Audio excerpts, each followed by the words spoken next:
conseil que je vous avais dit dans la dernière vidéo, ça va être un top 10 de thèmes. Donc du coup je vais vous montrer des films par thème. Et le premier épisode, je vais vous commencer par les 10 meilleurs films d'animation de l'histoire. Donc ça va demander beaucoup de travail, genre 2 jours.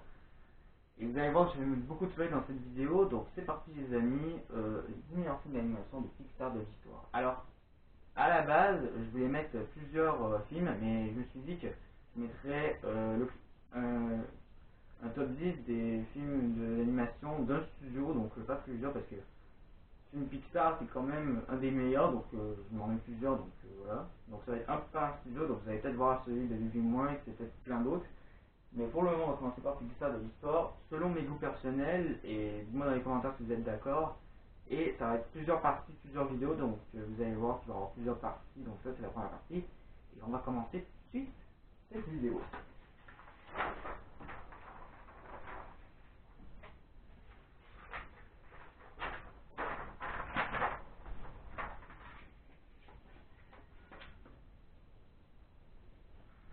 À la 10e place, Vice Versa de Pete Docter et Ronnie Del Carman, alors qui est quand même un des films que j'ai beaucoup fait pleurer quand même, et c'est pas quand même un des films qui m'a fait pleurer quand même, mais il est quand même un film drôle, émouvant, touchant, les émotions et les personnages sont quand même incroyables. À la base je voulais mettre Mille et une pattes, mais je me suis dit que ce film mériterait quand même être plus dans ce classement. Pete Docter qui a quand même fait pas mal de films d'animation, donc celui-là est quand même un pas mal et qui mérite quand même sa 10e place. Et une des scènes qui m'a profondément marqué, c'est quand même lorsque je vois elle prenait une des boules de tristesse, où est-ce qu'elle pleurait, et voilà, c'est ça.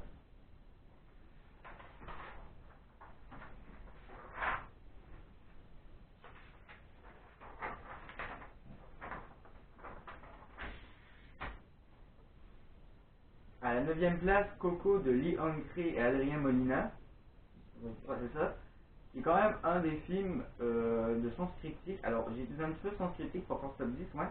C'est quand même pas si mal parce qu'en fait, à la base, je voulais mettre dans le top 10, mais il y avait deux autres films que je voulais mettre dans le top 10, genre Vice Versa, Les Mille et une pattes et Coco. Mais par contre, j'ai enlevé Mille et une pattes et j'ai mis Vice Versa en top 10 et Coco en top 9 parce qu'il y avait quand même d'autres films pas très intéressants pour le mettre dans ce classement. Mais voilà, donc j'ai mis dans le top 9 Coco, il y a une bonne histoire qui raconte l'histoire d'une personne qui aime beaucoup la musique et qui va essayer de tout faire, mais sa famille qui déteste la musique et veut protéger son fils et qui veut faire croire que la musique c'est pas bon. Et du coup, il a utilisé une guitare magique à peu près dans le film. Je ne vous dirai pas tout le film, mais vous irez le voir si vous voulez, l'acheter, n'hésitez pas. Et voilà, il va aller dans le monde des morts et rencontrer sa famille ancienne, voilà. Voilà, puis voilà. Donc du coup, c'est juste ça. Ce film est incroyable. C'est quand même un peu triste, mais aussi drôle. Il mérite vachement sa 9e place.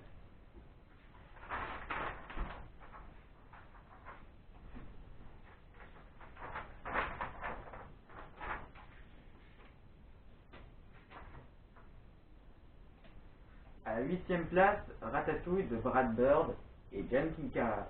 Kinkara, ouais, c'est ça. J'allais dire Kinkara. De Brad Bird et Jim Pinkava.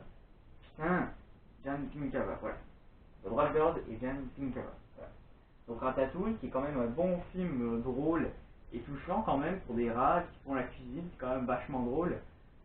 Et quand même très original franchement, et franchement voilà. Là on va commencer dans le classement, dans le top 8 des catégories films cultes. Coco, puis c'est quand même pas si mal, mais on va commencer dans les films des années 2000, moins 2010 ou 2000, voilà. Et voilà, donc Ratatouille, il a quand même une bonne histoire, très drôle, et franchement, Brad Bird a quand même gagné l'Oscar du meilleur film ou du meilleur réalisateur, je m'en souviens plus à un moment donné. Puis voilà, c'est quand même pas si mal. Et franchement, Laura, tu devrais être content. Et voilà. En plus, c'est vraiment bizarre parce qu'en vrai, l'image, regarde sur Ratatouille. Parce qu'on dit Ratatouille, mais là on dit Ratatouille. C'est quand même drôle. Donc voilà, il me reste à 8e place.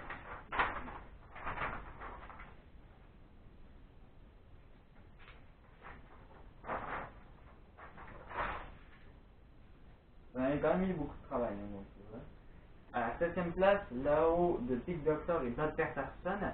Bob Peterson dans le film qui joue le chien et qui est quand même aussi le réalisateur aussi de ce film. Pink Doctor, comme vous savez, qui avait fait vice versa, mais il n'est pas juste fait vice versa.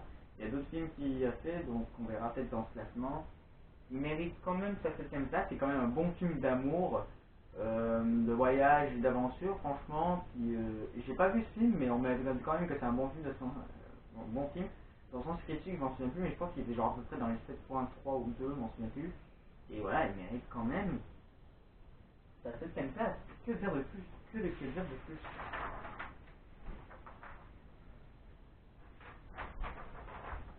Je sais pas si ça filme. Ok, ça filme. Donc je vois que ça filme pas, maintenant. À la 6ème place, Les Indestructibles de Brad Bird, qui est le 2e film de Brad Bird. Non, le. Bon, ouais, je sais pas. Franchement, un film de super-héros, de film d'animation, je pense que peut-être l'un d'entre vous demanderait certainement quel est votre film d'animation de super-héros que vous penserez quelquefois. Et ben, je pense que vous prendrez ce film. Mais si vous dites le dernier Endgame qui est sorti, le dernier qui est sorti et Batman The Dark Knight, là vous n'avez rien compris parce que c'est film d'animation. Donc voilà. Et quand même, je pense que c'est un des films d'animation que j'ai certainement pensé de super-héros dans ma vie. Il n'y a pas d'autres films que je pense, à part peut-être Captain Bobette, mais c'est plus d'humour que voilà, parce que c'est franchement sur un gros Bobette c'est quand même drôle, mais pas autant, tu vois, donc voilà, vas-y, suis dans ton bar, Captain Bobette, donc voilà. C'est quand même un bon film d'animation, puis le deuxième qui est quand même bien meilleur, parce que dans Sens Critique il a fait 7.0 si je m'en souviens bien, mais dans Sens Critique, le deuxième a fait 7.3, donc c'est quand même pas mal évolué, bah, pas beaucoup, mais c'est quand même pas mal, les deux sont quand même des très bons films, qui méritent 6ème place.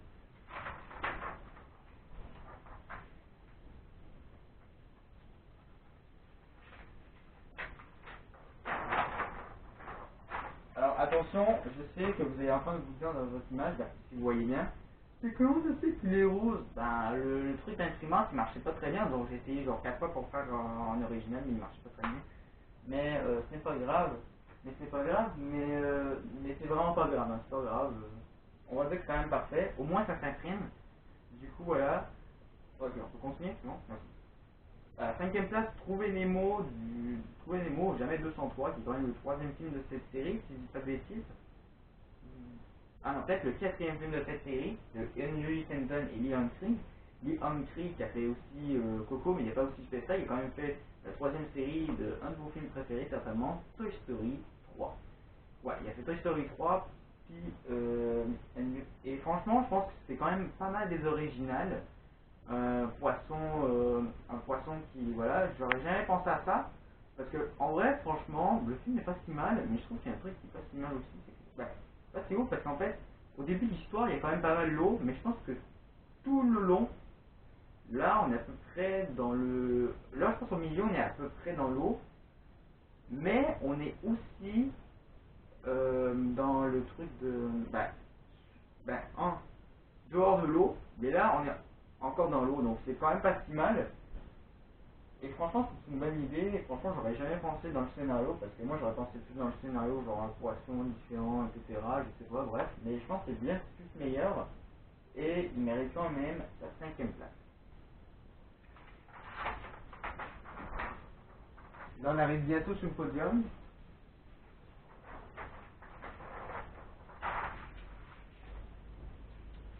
À la 4ème place, Monstres et compagnie de Pete Docter, David Silverman et Lee Humphrey. Qui est quand même un bon film de monstre. Dommage qu'il ne soit pas dans le podium parce que voilà, mais dans le podium voilà, mais il est malheureusement il s'arrête à la 4ème place. C'est quand même un bon film de monstre, Et franchement, s'il faisait un deuxième épisode, l'actrice là, je pense qu'elle aurait eu genre 13 ans ou plus. Parce que là, à un moment donné, c'est comme Toy Story, à un moment donné, dans le premier épisode, genre l'enfant, il grandit pas. Et à un moment donné, dans le troisième, dans le quatrième, dans le troisième, il grandit, donc à un moment donné, voilà. Et franchement, c'est vraiment cool, donc voilà, Monstres et compagnie. Monstres et compagnie. Mais sinon, on peut-être aussi Monstres Academy, qui est quand même très bon, j'en souviens plus. J'ai pas vu dans Sens Critique quelle note, mais dans Sens Critique, Monstres et compagnie, c'est. C'est 7.5, 7.3, on ne sait plus, bref. C'est quand même un très bon film animal et qui mérite quand même 4ème place. Dites-moi dans les commentaires si vous êtes d'accord et vous me donnez ma note si mon classement est quand même pas si mal. et très intéressant. Genre, donnez-moi une note, genre une note sur 10. Alors attention, je vais le mettre comme ça, je vais le mettre un peu plus haut. Parce qu'il tombe quelques fois, donc voilà.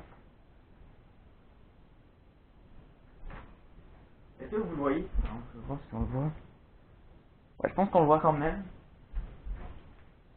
Attention, à la troisième place, les bagnoles de John Master et Joe Rance, qui a été quand même, franchement, il mérite quand même son podium, mais il y a un truc que franchement, ok, le film est parfait, l'ambiance est quand même cool, et franchement, il y a un truc qui m'a quand même choqué, parce que je regarde beaucoup le film, mais en manette dans les voix originales, devine qui fait le méchant, Chuck Norris, Jimmy Norris, on se dit c'est quoi, comment ça s'appelle? Mais le méchant, c'est Michael Keaton. Oui, celui qui fait Batman, mon pote. Et je suis choqué, dans les voix originales, mais dans les voix c'était quoi, ça devait être un autre.